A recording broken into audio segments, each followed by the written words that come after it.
Manik Shah parade ಮೈದಾನದಲ್ಲಿ ಗ್ಯಾರಂಟಿಗಳ ಬಗ್ಗೆ ಎದ್ದಿದ್ದ ಗೊಂದಲಗಳು ತೆರೆಗೆ ಸರಿದಿದೆ. ತಾವು ಕೊಟ್ಟ ಮಾತಿಗೆ ಬದ್ಧ ಅಂತ ಸಾರಿದ ಸಿದ್ದರಾಮಯ್ಯ ಗ್ಯಾರಂಟಿಯಿಂದ ರಾಜ್ಯದ ಔನ್ನತ್ಯದ ಹಾದಿಯನ್ನು ಬಿಚ್ಚಿಟ್ಟಿದ್ದಾರೆ. ಆರ್ಥಿಕ ಬೆಳವಣಿಗೆಯನ್ನು ಪ್ರಸ್ತಾಪಿಸಿ ವಿರೋಧಿಗಳನ್ನು ಕುಟುಕಿದ್ದಾರೆ.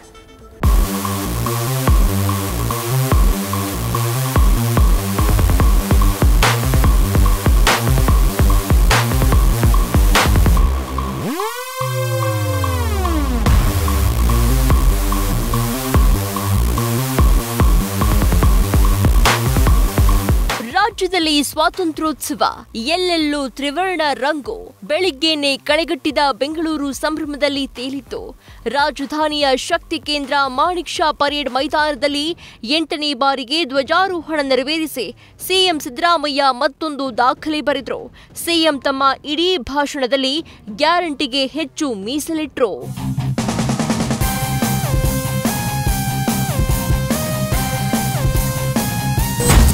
ಗ್ಯಾರಂಟಿಗಳಿಂದ ರಾಜ್ಯದ ಅಭಿವೃದ್ಧಿ ದಿಕ್ಕು ಚೇಂಜ್.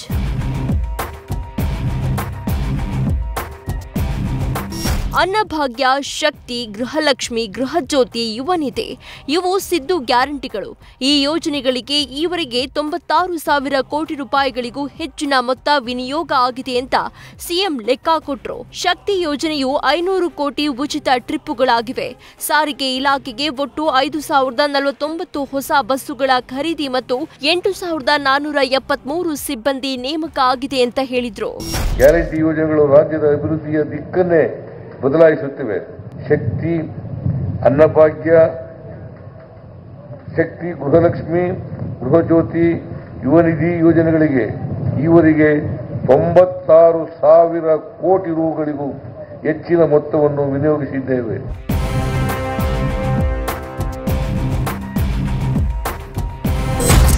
ಒಂದು ದಶಕದಲ್ಲಿ ರಾಜ್ಯದ ತಲಾದಾಯ ಡಬಲ್.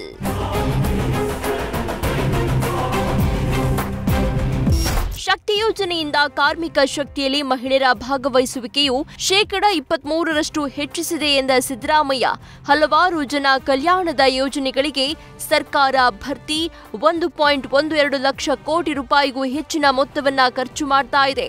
ಇದರ ಪರಿಣಾಮವೇ ಕರ್ನಾಟಕವು ಈಗ ತಲಾದಾಯದ ವಿಚಾರದಲ್ಲಿ ಮೊದಲ ಸ್ಥಾನದಲ್ಲಿದೆ ಅಂತ ಬಣ್ಣಿಸಿದ್ರು. ಕರ್ನಾಟಕವು ಈಗ ತಲಾದಾಯದ ವಿಚಾರದಲ್ಲಿ ಮೊದಲನೇ ಸ್ಥಾನದಲ್ಲಿದೆ. ತಲಾದಾಯದಲ್ಲಿ ಕಳೆದ 10 ವರ್ಷಗಳಲ್ಲಿ 101% ಪ್ರಗತಿಯನ್ನು ಸಾಧಿಸಿದ ರಾಜ್ಯ ನಮ್ಮ ಕರ್ನಾಟಕವಾಗಿದೆ. 2013-14ರಲ್ಲಿ ಸ್ಥಿರ ದರಗಳಲ್ಲಿ 1,01,858 ರೂಪಾಯಿಗಳಷ್ಟಿದ್ದ ತಲಾದಾಯವು 24-25ರ ವೇಳೆಗೆ 2,04,605 ರೂಪಾಯಿಗಳಿಗೆ ತಲುಪಿದೆ.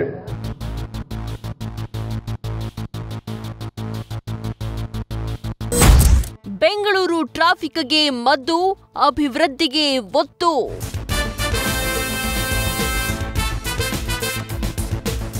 ಬೆಂಗಳೂರಿನ ದೊಡ್ಡ ಸಮಸ್ಯೆಗಳೆಂದರೆ ಟ್ರಾಫಿಕ್ ಜಾಮ್.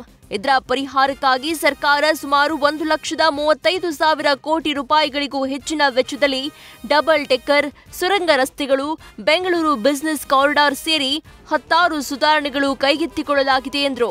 ಬೆಂಗಳೂರು ನಗರಾಭಿವೃದ್ಧಿಗಾಗಿ ಸುಮಾರು 1,35,000 ಕೋಟಿ ರೂಗಳಿಗೆ ಹೆಚ್ಚಿನ ವೆಚ್ಚದಲ್ಲಿ ಡಬಲ್ ಡೆಕ್ಕರ್ ರಸ್ತೆಗಳು, ಸುರಂಗ ರಸ್ತೆಗಳು, Bengaluru business corridor, white topping ರಸ್ತೆಗಳು, ಡಾಂಬರ್ ರಸ್ತೆಗಳು, 6ನೇ ಹಂತದ ಕಾವೇರಿ ನೀರು ಸರಬರಾಜು ಯೋಜನೆ, ಹೊಸ ಮೆಟ್ರೋ ರೈಲು ಮಾರ್ಗಗಳು, ಬಫರ್ ರಸ್ತೆ, ಮೇಲ್ಸೇತುವೆ, ಉತ್ತರ ದಕ್ಷಿಣ ಕಾರಿಡಾರ್, ಪೂರ್ವ ಪಶ್ಚಿಮ ಕಾರಿಡಾರ್, ಉದ್ಯಾನಗಳ ಅಭಿವೃದ್ಧಿ, ಸಾರ್ವಜನಿಕ ಪಾರ್ಕಿಂಗ್ ವ್ಯವಸ್ಥೆ.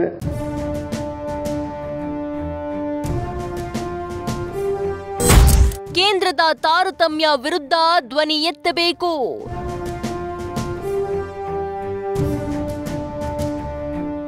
ಈ ಹಿಂದಿನಂತೆ ಈ ಬಾರಿಯೂ ಸಿದ್ದು ಭಾಷಣದಲ್ಲಿ ಕೇಂದ್ರದಿಂದ ತೆರಿಗೆ ಹಂಚಿಕೆಯಲ್ಲಿನ ಪಕ್ಷಪಾತ, ಅಸಮಾನತೆ, ಧೋರಣೆ, ಸಂವಿಧಾನಿಕ ಸಂಸ್ಥೆಗಳ ದುರ್ಬಳಕೆ ವಿಷಯ ಸ್ಥಾನ ಪಡೆದಿವೆ. ಇನ್ನು ಜಾತಿ ಜನಗಣತಿ ಪ್ರಸ್ತಾಪ ಆಗಿದೆ. ಸಾಮಾಜಿಕ ಶೈಕ್ಷಣಿಕ ಸಮೀಕ್ಷೆಯನ್ನ ಗಂಭೀರವಾಗಿ ಪರಿಗಣಿಸಿದ್ದಾಗಿ ಹೇಳಿದ್ದ ಸಿಎಂ 2027ಕ್ಕೆ ಎತ್ತಿನಹೊಳೆ ಯೋಜನೆ ಪೂರ್ಣ ಆಗಲಿದೆ ಅಂತ ಬಯಲು ಸೀಮೆ ಜನರಿಗೆ ಸಿಹಿ ಸುದ್ದಿ ಕೊಟ್ಟಿದ್ದಾರೆ. ಉತ್ತಮ ಮುಂಗಾರಿನ ಮಧ್ಯೆ ಕೇಂದ್ರ ಸರ್ಕಾರ ಯೂರಿಯಾ ಪೂರೈಕೆ ವಿಚಾರದಲ್ಲಿ ರಾಜಕೀಯ ಮಾಡ್ತಾ ಇದೆ ಅಂತ ಧ್ವಜಾರೋಹಣ ವೇದಿಕೆಯಿಂದ ಟೀಕಿಸಿದ್ರು. ಫೈನಲಿ ಇನ್ನೊಂದು ಡೇಟಾ ಕೊಟ್ಟ ಸಿಎಂ ಸಿದ್ದರಾಮಯ್ಯ, ವಿದೇಶಿ ಹೂಡಿಕೆಯಲ್ಲಿ ಕರ್ನಾಟಕವು 3ನೇ ಸ್ಥಾನದಿಂದ 2ನೇ ಸ್ಥಾನಕ್ಕೆ ಏರಿದೆ ಅಂತ ಬೆನ್ನು ತಟ್ಟಿಕೊಂಡ್ರು. ಶಿವಪ್ರಸಾದ್ ಜೊತೆ Harish Kakol, political bureau, news first. News first ನಿರ್ಭೀತಿಯಿಂದ ನಿಮ್ಮ ಪರವಾಗಿ.